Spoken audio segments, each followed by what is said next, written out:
shadow in the government's game. Pawn as a child with no face and no name. They stole my past to leave me cold and alone. Always searching for a place I could go home. I was lost in the dark, just a tool in the hand, till she pulled me close and helped me understand.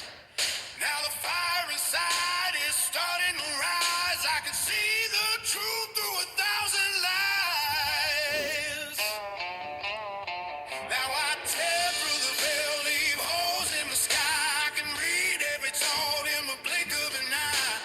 Danica, my witch, she's the magic in me. Yeah, I finally found what they took from me. With a hellhound beside me, I'm standing my ground. No longer a ghost that's never been found. In the dead of the night, I can hear the call. All the ghosts of my past scratching through the wall. My eyes change colors, the power has grown. With Crowley the Hound, I'm never alone. I used to be hollow, a man made of glass, but now I am reclaiming every year that has passed. Every memory is falling right back into place. I know every name and I remember every face. Now I tear through the veil, leave holes in the sky. I can read every thought in the blink of an eye. Danica, my witch, she's the magic in me. Yeah, I finally found what they took from me. With a hell on beside me, I'm standing my ground. No longer a ghost that's never been found. I ain't running no more, yeah, I'm ready to fight. Gonna settle that debt in the depth of the night. They tried to break me, they tried to erase, but they can't hide the blood from the scars on my face. The veil is thin and the engine is hot. I'm taking back everything that they thought I forgot. Now I tear through the veil, leave holes in the sky. I can read every thought in the blink of an eye. Danica, my witch, she's the magic in me. Yeah, I finally found what they took from me. With a tailhound beside me, I'm standing my ground. No longer a ghost that's never been found. I remember it all now. Every single face, I'm calling for you in the dead of the night.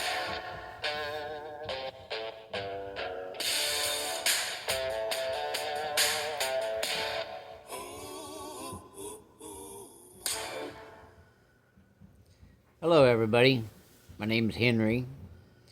Tonight's story comes out of Jersey County, Illinois.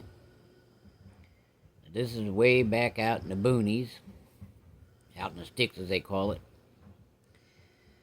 Back quite a long time ago, there was a road out there not far from Limekill Holler. And you went across this old bridge, up this great big hill, and windy back on that old road. Now, during the period of this story takes place, there was only 2 houses up there on that dead-end road on top of that big hill called Reed Hill. Otherwise, it was also known as Roundtree Bend. But anyway, by the time I got old enough to hear about the story, it was just called Reed Hill. Well, there was a man, and some people claimed he come from St. Louis, from the Mafia in St. Louis. Some claimed he come from the Mafia in Chicago. Now, the one that claimed from Chicago said he had something to do with the St. Valentine's Day massacre. Never was proven, but you know how rumors go.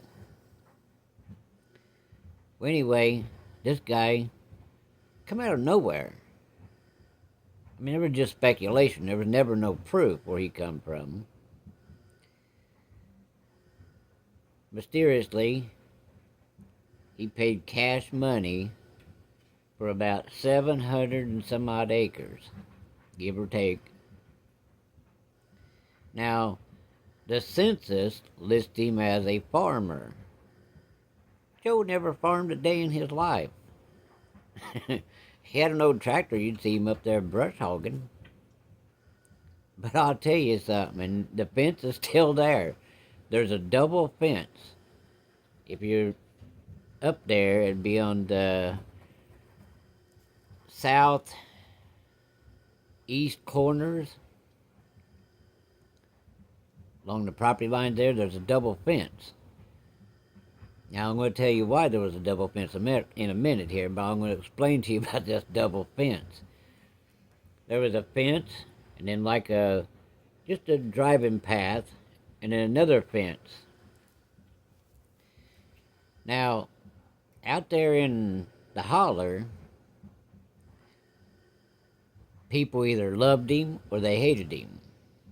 Now, the kids at that local little schoolhouse I was telling about one of my videos a while back, he's the one that had those kids there at that school just right down the road from his house, and he'd watch them race all the way up to his gate. So that'll kind of give you an idea that I had talked about him before at the schoolhouse. Well, anyway, that double fence. You ever heard of the Hatfield McCoys? Okay. There was two groups of people that lived up there. Joe and Allison Reed. And Meta Ashlock. These people are all dead now, so I don't think they'll come out and do anything other than maybe haunt me. Well, at one time, Meta, her whole family lived up there. Her mom, dad, and sisters and brothers lived there. Now, like I said, this was quite a long time ago. Nobody really knows what started the Range War, but it was like the Hatfield McCoys, almost. In between those two fences, it was a range war, property war. They couldn't decide. This one said they owned this far, and this one said they owned back this far. Cops had been out there. This one had been out there. Neighbors had went up there trying to patch them up, patch them so they'd be friends. But it escalated. Ashlock wasn't budging, nor was Joe Reed. Now, Joe did have a lot of bodyguards up there. And at one time, down by that gate, there was a guard shack. And he lived up on the hill there. He could look down there and see his gate, and his guard shack, and his guards. Now, up there at the main house where he lived, to the left of it, and just a little bit behind, was a little 3-room shack. That's where a couple of them bodyguards lived. The others lived in the house with him as in-home protection. Now, if he wasn't involved with the mob somehow, why would he need all them bodyguards? So that's probably how the rumor got started. It could have been true. You're going to find out why here in a minute. Joe would drive down there to that southeastern fence line. He'd take his little tractor and his Tommy gun. Yes, I said Tommy gun. He did carry one. He also carried a double-barrel shotgun and a 16-gauge single shot. He was always armed to the teeth. He even carried a sidearm. But he would go out to the main road there outside of his gate, go back toward the south there just a little bit, and if you was to go there and stand, you'll see where these two fences are like this, and it looks like a driving path. Not a road, just a driving path. Well, they had reached an agreement that in the center, either side could drive down through there in order to fix their fence. But if either one decided to drive a steel post, somebody was getting shot. And trust me, the cops were up there quite a bit during this one time. They get shooting each other, wounding each other. Some of them bodyguards got wounded. Some of the Ashlocks got wounded. Joe got wounded. Did they go to the hospital? Heck no, it was a feud, man. They go out and gather some herbs and take care of themselves. Joe had a lot of money. Now, by all accounts, it's according to who you talk to out there in that neighborhood. So, there you go. But anyway, Joe was not a farmer, but that's what he's listed as in the census.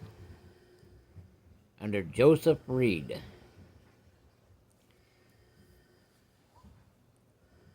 A lot of people that did like him really liked him. The ones that didn't like him was probably on the Ashlock side. Now, I'm not taking sides, because I knew both. I used to know Allison. My grandma didn't like her, but I didn't have no problem with her. But then again, she was a lot older, too. They had a service station in town. The people that worked in there liked Joe, but they did not like Allison because she was, as my grandpa said, hatchet face and chiseled chin. She would count every last penny, and it better come out to the exact amount. Better not be none of this stuff that business is slow. So, don't know really what happened. I never quite got the full story, but there was a period of time when Allison moved to Jerseyville. Now, let me tell you this. Joe had major money. At any given time, he could pull out $50,000 or $100,000 like it was just change.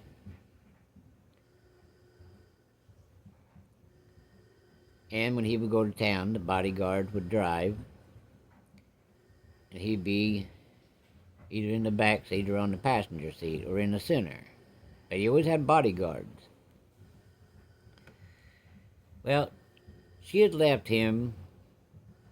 Nobody knows why. No clue. She moved to Jerseyville. Now, Joe, just to give you an idea how much money this man had, he had condominiums in St. Louis that he owned. Lots of them. Lots of rental properties in St. Louis and other small towns. I mean, the guy never worked a day in his life out there. He didn't bother nobody unless they bothered him first. But anyway, Alice moved to town and he sent one of his bodyguards to move in up there at her house to protect her. Now, why? Maybe he stiffed him up. Maybe he was running from something. Nobody knows. There were lots of rumors, but no proof. Well, the people in the neighborhood would see these real fancy black cars coming up the road. And you see these guys get out with these big old black hats, black suits, holstered gun on their side, and they stopped because they was lost. You tell me where Joe Reed lives? Don't know the man. Come on now, you gotta know Joseph Reed. Their license plate was government plates. They were G-men. Nobody wanted to roll over on Joe, either one, because they liked him, or two, because they were scared shitless of him. It could go either way. But as long as you were loyal to Joe, you had no problem. Even if you told him where he lived, his beef wasn't with you. Because those G-men get pretty rough sometimes. Then they go to the next house or a couple houses down, pull in there, and be a whole carload of them. You know where Joseph Reed lives? Up there on that great big hill up there. You just follow this road. When you come to the big Y up there on top of the hill, way back in the boonies, to the right, that gate, there's a guard shack. Wouldn't advise you boys to try to get through that guard shack, through that gate. You better stop and talk to the guard, because you'll ought to have a little bit of problem up there. Up the hill, the whole bunch of them will go. 5 or 6 cars. Everybody in the neighborhood will be watching.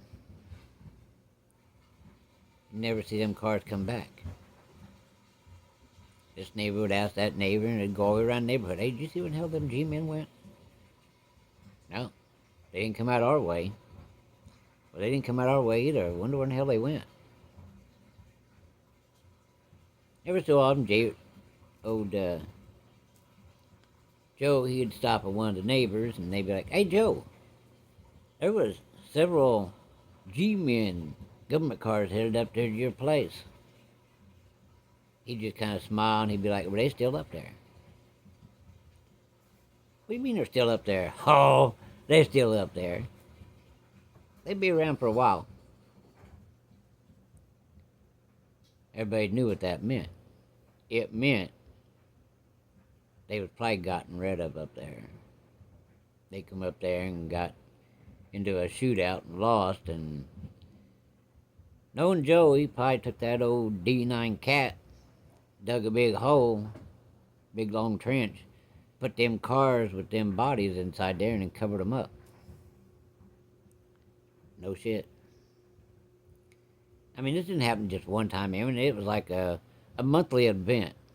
They decided to raid Joe's place. They'd get up there. They'd never come out.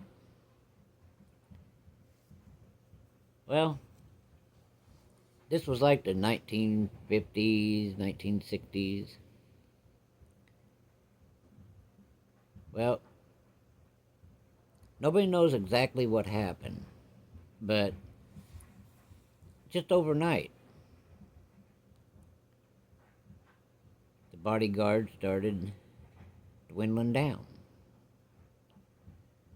People started noticing every time Joe would go to town in his old pickup by himself, but he still had guns in the vehicle. He'd come back with 1, 2, 5, 6, 7 dogs. At one time, he had over 50 dogs up there, just running loose. He stayed up at that old house, just him and one bodyguard and all these damn dogs. I mean, they were German Shepherds, coon dogs, you name it. About every damn kind of breed, he had them up there. And them dogs, they'd eat your ass off. Unless he called them off. Well, somewhere along that time, Joe started spending a little bit more time at Alice's house in town. But he would still make 2 or 3 trips a day out there to feed them dogs. Well, one time, he couldn't stay away from Alice. Now, what you're going to hear did actually happen. For whatever reason, he was in there to see her. Nobody knows exactly where all they went to. They do know they had went out to eat. when Joe and Alice was together in a vehicle, Joe most of the time drove. If he wasn't driving, he was in the passenger side, which was a rarity. But on this particular evening, she was headed down one of the side streets, headed toward to merge onto Highway 16 going east. Now there's two barricades, one on each side of that railroad track. Now, everybody that's seen Alice's car going by seen Joe in the back seat like this. That wasn't like Joe to sleep in a car. I don't know if he was afraid of a drive-by or what, but he just never did sleep in a car. He was always looking for danger. But the people that seen him was like, it was almost like he was passed out. Not asleep, passed out. Incapacitated. Well, there is no ding-ding railroad arm that come down, no lights there, never has been. Alice pulled up on them tracks, heard a train coming from the right side, which would have been the side Joe was on in the back. Now, there's several stories, but here's the gist of all the stories. She pulled up on the tracks. Now, she claims the car stalled. Okay. Then she claims that Joe was too big to get out of the car, so I had to get out of the car because the train was coming, and the train hit the car, just mangled that car, and Joe inside of it. Lots of people speculated that Joe made some kind of bad deal, took some scamming money from the mob, and she was involved. Kind of like Bugsy Siegel and his old lady. And she decided that she wanted out from under it, so they told her, you get rid of Joe, we let you go. Give us him. Because they couldn't get to him. Well, she jumped out of the car, walked off, while the car got hit with Joe in it. Splattered that poor man like a 50-cent watermelon dropped off a 2-story building. It wasn't long after that she sold that farm. Now, several years passed. I used to go up there and go coon hunting. Just go do a little bit of bullfrogging because Joe had a couple old ponds up there on them property up there. Well, as a kid up there playing, we found them ponds.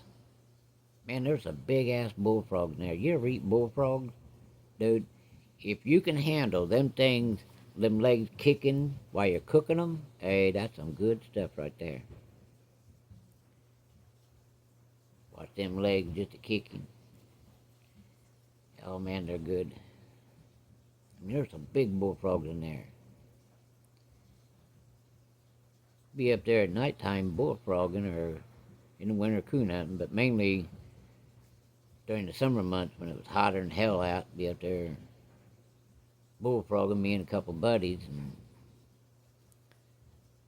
we'd be walking around the pond, and after you make one round, you sit there for a minute. Usually we sit there and drink a beer, smoke a cigarette, shoot the shit a little bit, give them frog time to come back from out there in the center of that water, come back up to the bank. And then make another round and kill some more bullfrogs. Well, we'd be up there bullfrogging, sitting there shooting the shit, laughing and smoking cigarettes. And all of a sudden, back up there, past the old house, you'd see a set of headlights coming down that lane. Who in the hell would that be coming They ain't coming from the main road. They're coming from back there in the sticks. Wasn't nothing back there but a bunch of fields. You hear this old car sound like an old gangster type car. Had that funny noise to it, like an old V8. You'd hear it come bopping up, like kind of like Al Capone type car, And you'd see it would stop, and them headlights would be right down there toward that pond where we was down there bullfrogging. Well, I ain't gonna lie to nobody. Not only did we have frog gigs, but usually all of us boys was carrying a 22 rifle or a shotgun, just in case. Because there is panther out there and mountain lion, even though conservation tell you they ain't. They are. There's even bobcats. So we never took no chances.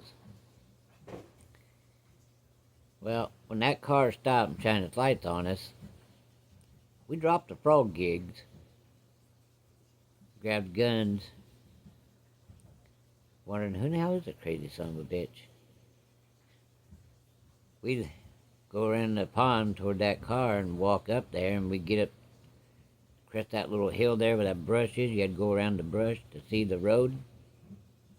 Headlights were gone. The guard shack that used to sit there by the gate, that, not sure really what happened to it, but it disappeared back in the, probably like 70, 71, 72, something like that. I don't know what happened to it, but gate's still there. And this wasn't the only time. We was up there one time, decided we was going to go walk back there in the old cemetery that sets back off in there. And us boys walking along shooting shit. And this is no kidding. We got right even between the house and the big barn. And we decided we was going to take a shortcut instead of taking the long way around. We was going to take a shortcut down to where we used to blackberry hunt. So we turned left there and walked down by that pond. Now we're shining them flashlights looking. And all of a sudden you'd see a bumper of a car sticking up. Real long license plates. Where the hell did that come from? Walk a little further and you'd see a back bumper of a vehicle sticking up. The trunk of it. What the hell? I knew there was old cars buried back here. Well, the old man that owned that property, his grandsons, two of them was two of the boys with us. So one day I asked him about it. He goes, "Hey, Joe was a gangster. I know he was killing them goddamn G-men and burying them up here on top of this Reed Hill. Get out of here. Man, you just pulled my chain." He goes, "I'm serious. You think I'm joking? Go up there, where one of them car bumpers are sticking up. Take a shovel and dig down and see if you don't find a whole car. But if you find skeletons inside of it, I'd appreciate you keep your mouth shut. I don't need people up here putting crime tape up," because he said, "I farmed this damn land. I bought it fair and square." Well, I never did take a shovel. But there were different times we would be up there and see these old cars. On this one particular night, we was headed down to find that old double cemetery. And we started finding these cars sticking up. I'm telling you, it got creepy, because the further you walked, the darker it got. We come to a place, and I know I counted 6 old cars. I'm talking about old cars, like gangster style cars. Had the big running boards on them. Just setting. back there in the woods. And we had been back there umpteen times in the day and in the night, different times of the year, and never seen these cars before back there. But now all of a sudden, there they are sitting. What took place next scared the shit out of me, and we never went back that. I only went back to that place one time after that, and that was to show my dad because he thought I was full of shit. But after that, I never went that way again. If I wanted to go to the old cemetery, I'd take the road, the old field road back, and then take the cemetery road and go straight to the cemetery. Hell was going through that woods and find them damn cars. What we seen that night made the hair on my head and on my back stand up. We walked toward these cars, looked like they just rolled off the assembly line and was set outside. But when we got up close to them, I ain't kidding you, there was bullet holes in them doors, through the front windows. The seats were all torn up, but the outside still had good paint. Somebody had shot the hell out of them cars. Damnedest thing I ever seen. Well, you know how boys are, we curious. We go up there and we're looking in there and see the seats all tore up. Bullet holes riddled all over the place. Here's the scary part. The keys were still in these cars. Where was the bodies? I don't know. I didn't look for them. No, I didn't want to see that. We looked in the seating compartment, not the trunk, and we didn't pop the hood and look at the motor either. Now, we sat there and discussed it and decided that probably wasn't a good place for us to be, so we went on about our way.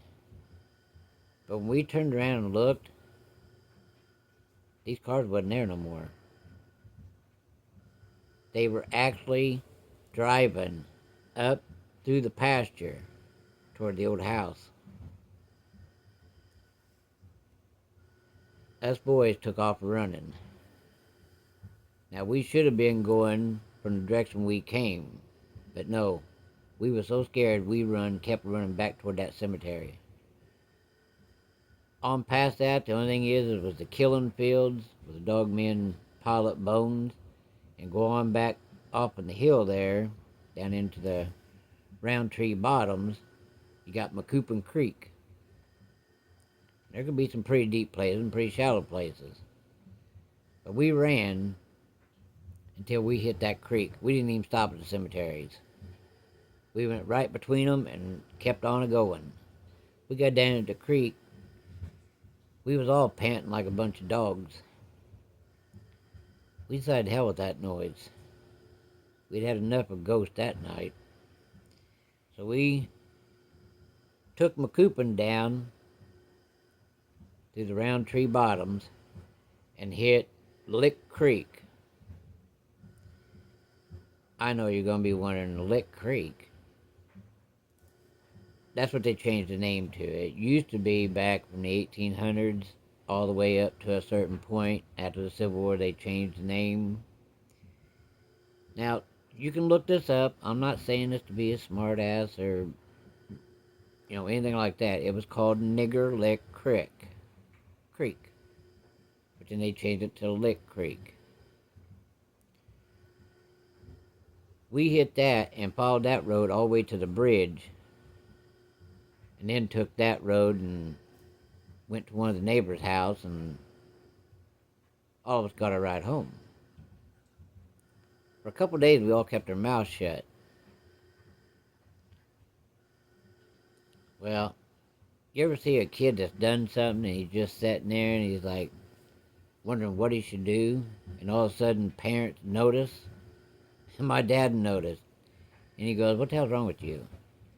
I said, "You ain't gonna believe this. Guy that owns that problem, old Ed, owns that property up there, Reed Hill. Yeah, what about him? He told us Joe Reed was a gangster and he killed G-men up there and buried the cars with the bodies in them. I thought he was full of shit.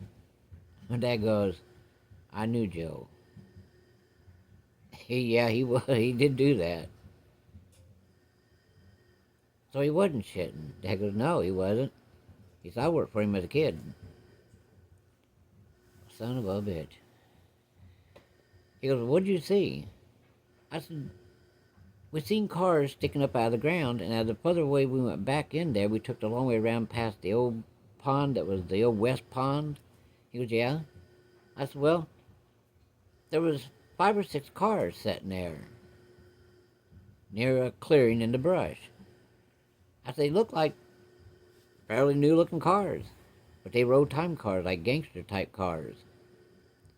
We got up there, they had big old bullet holes all over the place in them things. I mean, that thing was just riddled with bullet holes. Even the seats, the dashboard. That's when we got up there were keys in them. He goes, please tell me you boys didn't climb in there. Hell no, we didn't climb in there. We ain't that damn stupid. He goes, you didn't open the trunk? I was like, no, hell no.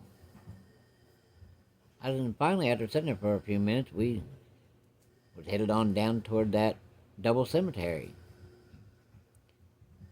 He goes, so what happened? We was walking, and I said, all of a sudden we heard vehicles start up, and we turn around and look, and these cars, one pulls out, another one pulls out, and they're following each other, headed up toward the old barn in the house. He goes, did you guys turn around and go follow? Hell no, we didn't. We took off running. We ran all the way down to Magoopin Creek, took Magoopin Creek down to Lick Creek, and come out to the bridge. He said, well, how in the hell did you guys get up there? We all piled up in a pickup truck. Well, whose truck was it? I said, the neighbor guy's son. So you guys left the truck there overnight? Hell yeah, we wasn't going back. Pass on that shit. He started laughing and he goes, come on, let's go up there. Now, you gotta understand, people my dad's age, they was, born in the late 40s, so they was growing up during the 50s, which made them tough as nails, and about as cold as a block of ice. They were no-nonsense old cowboys that should have been dead back in the 1800s. We go up there, Dad goes, well, open the gate. So open the gate, we pulled through. I said, well, you sure you don't want to shut the vehicle? I said, hell no, I ain't walking that far. We're going to drive back there. Okay. So I get on the passenger side and we go up by between the old houses and the old barn. I said, hang to your left here. He said, where the hell are you taking me? I said, back where we was at. So we driving along there and there's big piles of blackberry briar on each side and trees and go right in between those right there. There's no pond down here. And we pulled back there. There was these cars lined up. And Dad goes, where the hell did they come from? I said, I don't know. I said, but that's the same damn cars we had seen. All of a sudden, them cars started up. Headlights come on. I never heard so much shooting in all my life. I'll tell you one thing. That night, that truck become a bulldozer. Dad started that thing up, and he wasn't missing a gear. Right through the damn briars he went. I'm surprised one of the tires didn't pop from the damn thorns and thistles. But he was driving, swerving around trees and briars and everything else. And there's no kidding. There's one part where the hill kind of goes down. He went down and then cut the wheel, and we slid sideways down that hill. Luckily, it was a four-wheel drive truck. And we hit the bottom of that hill. That truck leaned up on its side and slammed down, about bounced me out. And he killed that motor. He goes, you sit here and be quiet. We watched, and them cars come to the top of that hill. They didn't stop. And they slowly went on. I asked Dad, I said, we getting ready to go now? They gone. He goes, hell with you. We're staying right here until morning. We stayed there until morning, and these cars, we could hear them and see the headlights like they was searching for the truck. Come next morning, we locked the hubs in and got the hell out of there. My dad never went back there either. And when I used to go coon hunting after that, I'd avoid that area because you would get chased up there. Now, whether it was Joe, maybe the guys he killed up there, who knows? We was up there picking blackberries one time, and my dad was talking to this guy that was on the other side of the briar patch. And these are big old timber bears, them great big bastards. And he's sitting there talking to somebody on the other side, and I'm down a ways from him, down in the shade picking. Like, who the hell is he talking to? He was carrying a hell of a conversation with somebody. But that guy was headed in the same direction he was, he said. And as he was walking, you could see that guy's top of his hat. So Dad said, I about had it for a day. I said, okay, so I got my bucket full. Well, I heard somebody else. I got my bucket full too. Now this is in the daylight. My dad got to the end of that little patch there, and this guy comes into the patch. Dad left his bucket and took off running. What the hell's wrong with him? I go up there and I got his bucket and my bucket. Where the hell did he go to? Fuck, I'm just going to walk up toward the house. So I start walking up there, and he's up there by the barn panting like a dog. I said, why the hell did you leave your blackberries back there? Make me carry them all. He was like, you didn't see it? I was like, I heard you talking to somebody, but I figured maybe it was one of the neighbors. He goes, hell no, it wasn't. I said, what the hell did you see? He goes, the guy dressed up like a G-man, like one of them old gangsters. I said, get the hell out of here. He goes, I swear to God. So I'm laughing at him. And he goes, I'm telling you what I seen. When that guy come to the end of that row of blackberries, he come around the corner, I come around the corner, and we met face to face, and he said, I dropped my bucket and ran. I said, what the hell would you run for? He goes, when he come around the corner, he had a bucket all right, but he also had a gun aimed right at my chest. I said, well, that's weird as hell. That wasn't the only time that happened. A lot of people seen these cars and seen these guys walk around like they was looking for stuff while they'd be blackberry hunting or squirrel hunting up there. It still happens today. So if you're ever up in that area, watch out, because there's some weird shit. Now, the old houses are gone. I think the old barn is still there, but the two old houses are gone. And now that's a field up there, and they put up a big giant Quonset-looking hut thing. But two cemeteries are still there, and them cars are still buried up there in them hills and hollers. And you walk around there long enough, you'll see part of a car sticking up with a funny-looking license plate. I've seen several of them. A lot of people have seen them be up there squirrel hunting or blackberry picking or even bullfrogging, you know, walking along and see part of a car sticking up, one of them old cars. Now, is it possible, let me ask you this question, is it possible that you can haunt two places at one time? Yes. It is possible. Allison's house was haunted by Joe, and the place where he got killed right on them tracks, right across from Farm and Home Supply.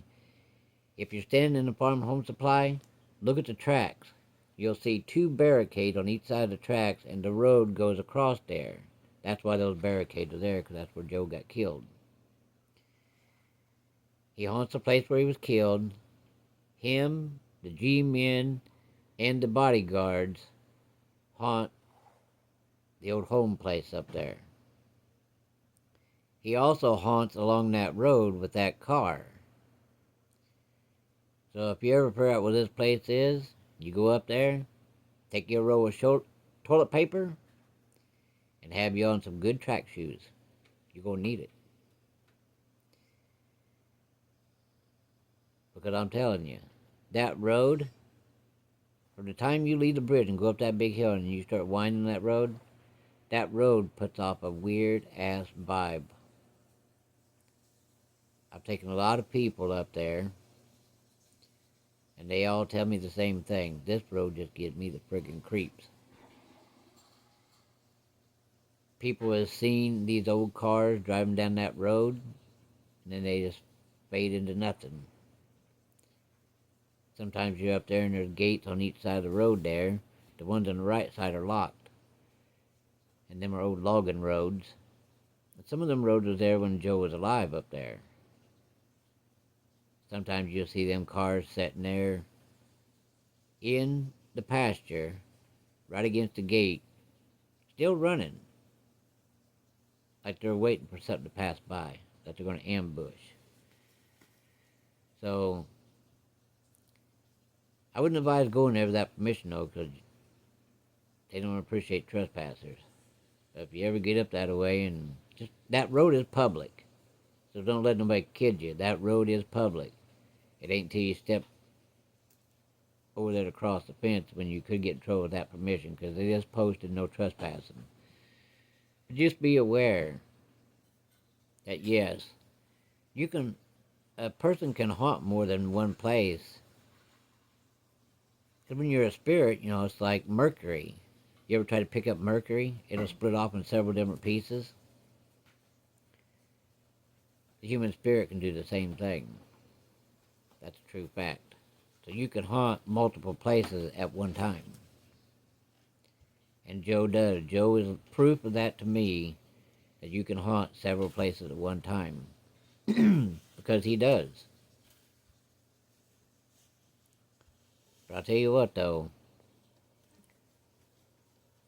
That place is creepy.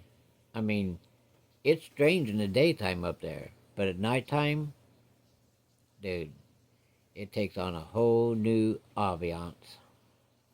It's not a place you want to be without a gun or a good pair of track shoes and a big roll of toilet paper. My daughter, she'd tell you so. She left my ass up there one night. We were supposed to be ghost hunting up there. I told her we'd park at the old schoolhouse and walk. But she had her little dog and I had my big-ass dog, and I'm walking down through there. And I told her, I said, don't turn the flashlight on because it blinds me. Only an emergency. We just got them for emergencies. It was a full moon out, and of course, the trees are like this here, so you're walking, looks like you're walking through a tunnel. We're following that old road. Well, I'm watching out the side because she kept hearing things, and I was hearing things. So I got me a cigarette out, and I was sitting there trying to light it, and of course, lighter wasn't quite working right, so I was still trying to kickstart that son of a bitch, get my cigarette lit. And I'm talking to her, but she ain't answering. I'm like, so finally I got my cigarette lit, and I said, what the hell's your problem? And I turned and looked. The two dogs was gone, and she wasn't nowhere to be found. She ran a quarter of a mile back to the vehicle. Not only did she take the dogs with her, she had the keys. She took off and left my ass up there with nothing other than a pack of cigarettes, a flashlight, and a dumbass lighter that half time didn't want to work.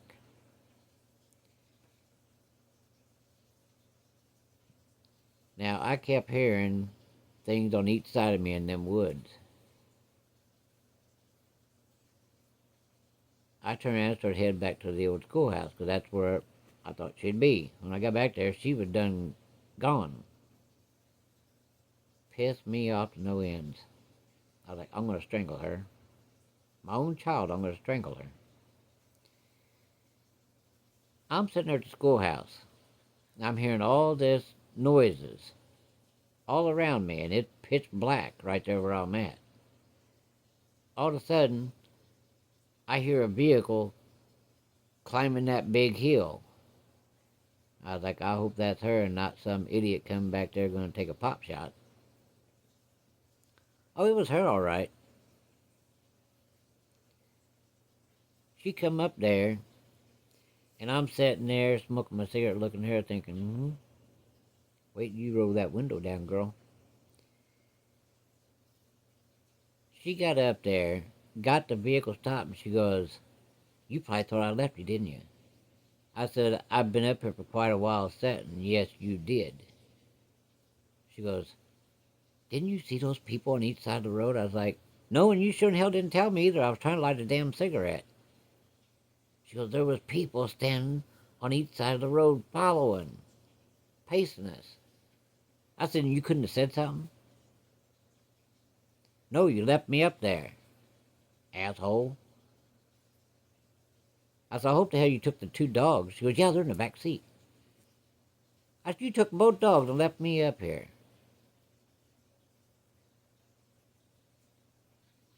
I knew I should have kept the keys in my pocket. Needless to say, she didn't go up there no more. And she never went ghost hunting with me anymore either. So just keep that in mind. If you take your son or daughter with you, ghost hunting, make sure you keep the keys in your pocket because they will leave your ass up there. It'd been all the same if something were to come out of them woods and I'd have had a friggin' heart attack or shit myself. But she did take the dogs. But she left my dumb ass sitting there, listening to all these noises coming closer and closer. So rule to that story is, make sure you have the keys in your pocket so you don't get left in a place like that. It could have turned out bad, but it didn't. But needless to say, she never asked to go ghost hunting, and I never offered to take her either. Well, I hope you enjoyed tonight's story. I'll catch you in the next one. Thanks for watching. I hope you enjoyed it. Have a good night.